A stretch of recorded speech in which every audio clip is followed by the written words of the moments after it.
Buenos días, presidente López Obrador. Gracias por recibirnos en el Palacio Nacional. Soy Rafael Matus, del diario La Nación, preguntando en nombre de todos los colegas argentinos. Tengo una pregunta para usted y también para el presidente Alberto Fernández.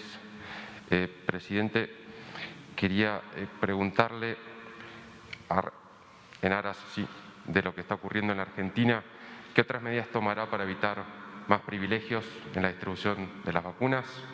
¿Y aceptaría la interpelación en el Congreso del jefe de gabinete y la creación de una comisión investigadora parlamentaria sobre lo que se ha llamado el escándalo de las vacunas VIPS?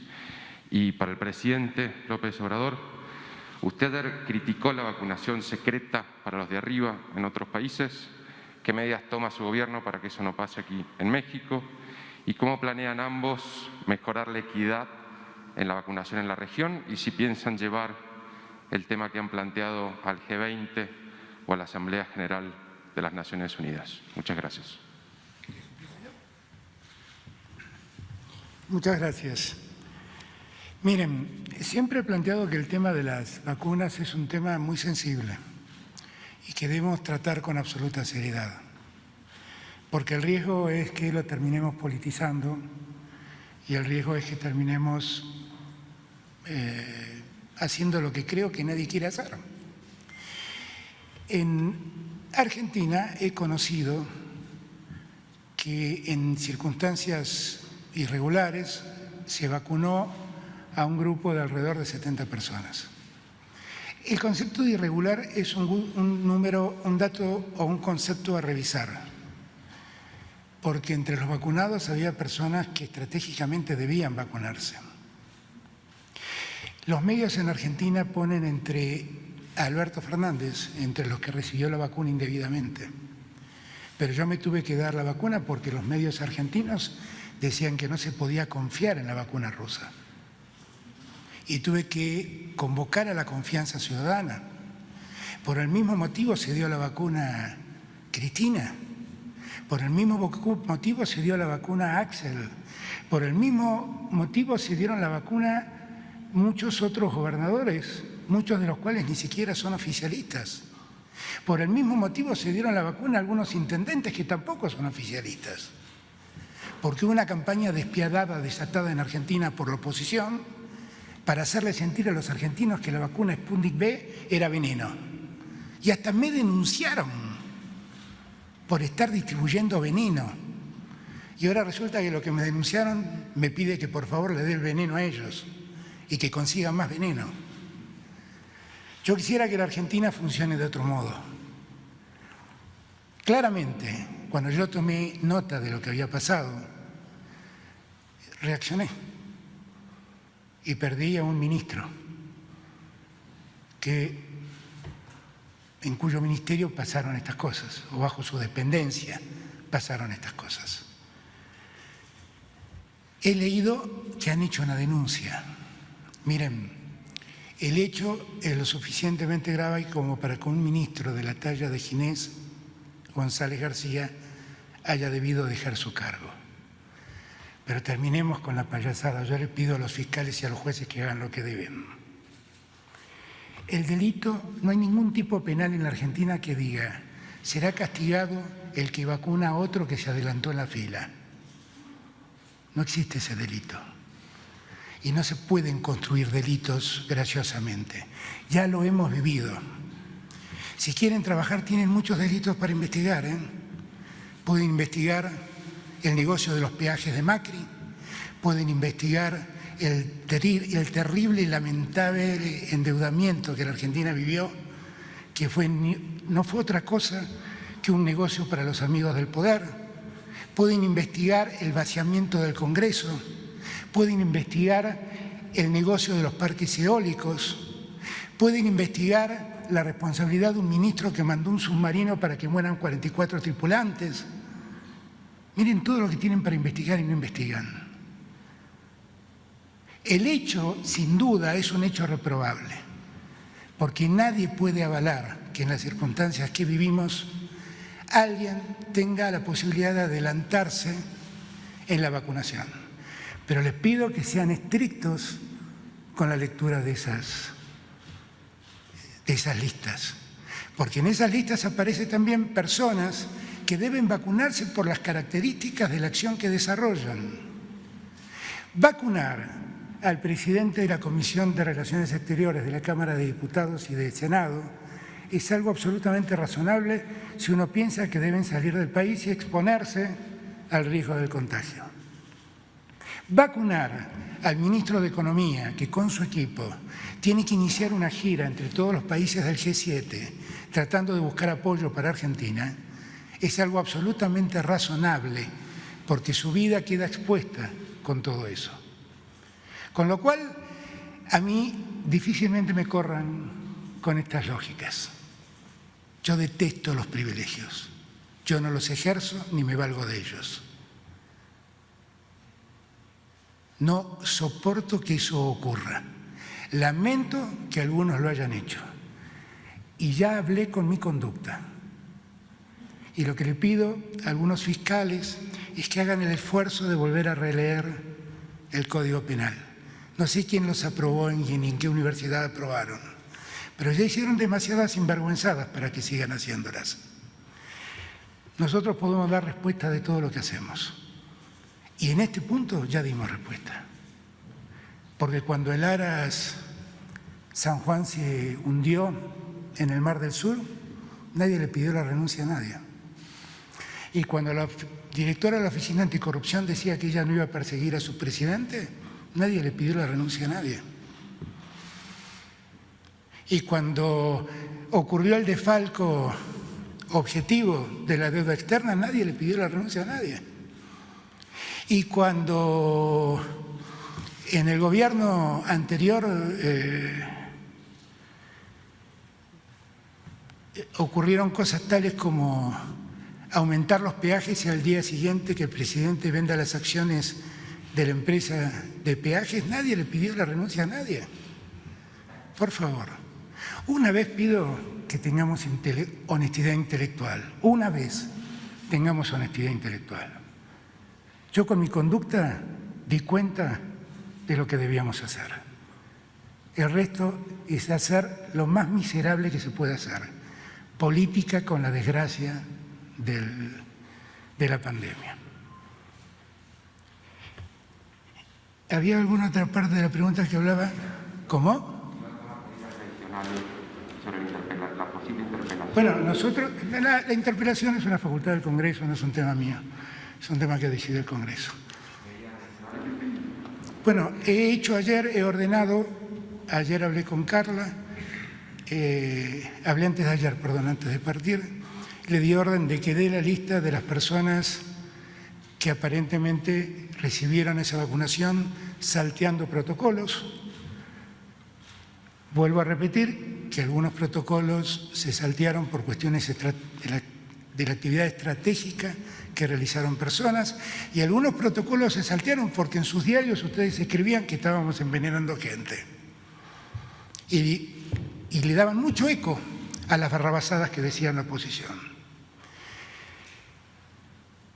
Pero aún así dije, poné todos los nombres y esos nombres se conocieron ayer sin que nadie nos lo pida. ¿Ok? Después habrá una instancia de ver exactamente cómo ocurrió esto porque ninguno de nosotros lo sabe, porque si lo hubiéramos sabido no lo hubiéramos avalado. ¿De acuerdo? ¿Quedó algo sin responder? Me parece que no, porque estás escribiendo. Bueno, gracias, no sé. Adelante. Hola, buenos días. Marcos González, de BBC. Les quería preguntar primero sobre la gestión de la pandemia. Hemos visto estrategias diferentes en sus dos países. Argentina ha tenido uno de los confinamientos más largos, unas cuarentenas más estrictas de la región y a día de hoy tiene probablemente mejores resultados que México, que sigue desgraciadamente con la cifra más alta de muertes por COVID de América Latina en proporción a su población total, muertos por cada millón de habitantes. Entonces, al presidente López Obrador le quería preguntar si sigue creyendo que no cerrar el tráfico aéreo, no imponer restricciones a la entrada de turistas, por ejemplo, ser uno de los pocos países del mundo que no pide una prueba negativa, por ejemplo, de COVID a los turistas que entran, sigue siendo una buena estrategia, como sí ha hecho, por ejemplo, Argentina. Y al presidente Fernández le quería preguntar por su opinión de un gesto pues, que ha sido, por el que se le ha preguntado muchas veces al presidente López Obrador, y es el hecho de que no porte cubrebocas en sus eventos, en sus actos públicos, como hemos visto, de hecho, hace unos minutos en la recepción antes de esta conferencia, en el que usted sí portaba cubrebocas, pero el señor López Obrador no lo llevaba, y el ejemplo que eso supone pues, para millones de personas que nos ven. Si me permiten, o después le puedo hacer otra pregunta a cada uno en nombre de mis compañeros, ¿se la hago ahora o se la seguido? ¿De una vez? Sí, de uno. Pues para el presidente López Obrador le quería preguntar si nos podía hacer un comentario, una valoración acerca de la detención ayer en Estados Unidos de Emma Coronel, la esposa de Joaquín El Chapo Guzmán. Y para el presidente Fernández, realmente dos cuestiones. Por una parte, ¿cuándo espera que Argentina alcance un acuerdo con el FMI? Ya que el Financial Times publicaba que la vicepresidenta Kirchner quiere retrasarlo, parecería hasta después de que pase la pandemia. Y, por otro lado, al hilo de lo que ya nos ha comentado del escándalo de las vacunas VIP, veíamos una encuesta, un estudio de la consultora Management and Fit que decía que el 71% de los argentinos cree que deberían renunciar todos los funcionarios implicados en ese escándalo. Le quería preguntar si cree que la respuesta por su parte ha sido suficiente al hilo de este sentir de la población, o si podríamos esperar más renuncias de funcionarios en los próximos días. Gracias. Gracias, presidente. A ver, primer punto. Yo uso permanentemente tapabocas. Ocurre que también las recomendaciones dicen que en lugares abiertos donde no enfrento a nadie a 2 metros de distancia puedo prescindir del tapabocas. Y en una circunstancia como es la de dar una conferencia de prensa, darla con tapabocas es una cosa particularmente incómoda. Pero esos cuidados siempre los tengo. De hecho, llegué a este maravilloso palacio con el tapabocas. Yo no puedo hacer comparaciones, pero sí déjeme decirle algunas cosas. La Argentina debió hacer al inicio de la pandemia una cuarentena muy estricta, porque, entre otras cosas, tampoco lo dicen los diarios argentinos, el sistema de salud argentino estaba devastado. El Ministerio de Salud había sido anulado. El ministro de Salud había dejado vencer millones de vacunas y en la Argentina habían vuelto enfermedades como el sarampión mientras las vacunas se pudrían en algún lugar de las aduanas. De esto mucho no se habla y no veo ningún fiscal preocupado por investigarlo. Ahora, nosotros debimos ser muy estrictos porque tuvimos que poner de pie un sistema de salud absolutamente destruido. Entre otras cosas, porque, por ejemplo, en la provincia de Buenos Aires había una gobernadora que se jactaba de que no iba a hacer más hospitales. Y llegó la pandemia y tuvimos que actuar con mucha fuerza para poner de pie ese sistema de salud. Y utilizamos alrededor de 90 días para hacer y para proveernos de todo lo que nos faltaba. Nos faltaban camas de terapia intensiva, nos faltaban hospitales. Nos faltaban respiradores artificiales. En la Argentina, 2 hermanos en Córdoba habían montado una empresa que hace respiradores, pero hacían 40 respiradores al mes. Nos lo convocamos, tuvieron todo el apoyo del Estado y empezaron a hacer 500 respiradores por mes. Y lo que logramos, merced a ese tiempo inicial de pidiéndole a la gente que se quede en sus casas, lo que nosotros llamábamos el aislamiento sanitario, lo que logramos es poner en pie ese sistema de salud, porque si no, podía pasarnos lo que habíamos visto que pasaba en Europa, que la explosión fue tan enorme que el sistema sanitario no tenía capacidad de dar respuesta. Y un año después, la tranquilidad que tengo es que en la Argentina no hubo un solo argentino que fue a un hospital y le dijeron no hay lugar para usted. Y ningún médico tuvo que enfrentar la disyuntiva de decir a quién le doy el respirador, porque todos lo tuvieron. Después, lamentablemente, la pandemia se llevó 50.000 vidas de argentinos, de una edad promedio de 74 años. Y eso está claro, que cuando la pandemia ataca a esa edad, indudablemente es muy difícil sobrepasarlo. La Argentina tiene muchos cuidados, porque definitivamente, como a México, la enfermedad nos llegó importada en los aviones y por eso nosotros tenemos cuidados y precauciones. También es verdad que en la pandemia una de las claras disyuntivas que uno tiene que enfrentar es, esto se los digo con el máximo respeto, pero yo por momentos discuto con periodistas argentinos muchas veces y les digo que el periodista es como el plateísta que está en la tribuna mirando el partido de fútbol. Sabe lo que tiene que hacer el arquero, cómo tiene que cabecear el 9, cómo tiene que mandar el centro al wing, pero nunca jugó el partido de fútbol. Analizar desde la platea es una cosa muy simple. Jugar el partido es otra cosa. Andrés Manuel y yo pasaremos a la historia como los presidentes de la pandemia. Gobernar en la pandemia es gobernar lo desconocido, gobernar lo que nos conoce. Es luchar contra un enemigo invisible que nadie sabe por dónde ataca. Y por lo tanto, todos debimos ir aprendiendo en el camino cómo enfrentar este problema. De un virus que además, ustedes europeos lo conocen bien, ha empezado a mutar y pareciera ser que se fortalece frente a los mecanismos de defensa que nosotros proponemos. Con lo cual, es muy fácil juzgar con números. Es muy difícil gobernar en la pandemia. Como bien dijo recién el presidente, cuando yo recién les comenté que a un líder europeo le dije México tiene un presidente como merecen los mexicanos, voy a confesarles algo más, que no creí oportuno decirlo, pero que después de escuchar al presidente creo que debo decirlo.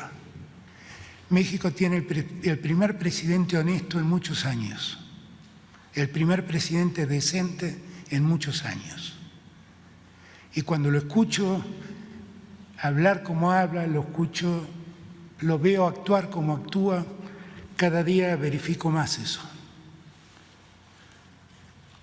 Yo soy parte de una generación que abrazó la política y como bien dice mi querido amigo, entrañable amigo y maestro, Pepe Mujica, mirá, si querés hacer política, dedícate a otra cosa.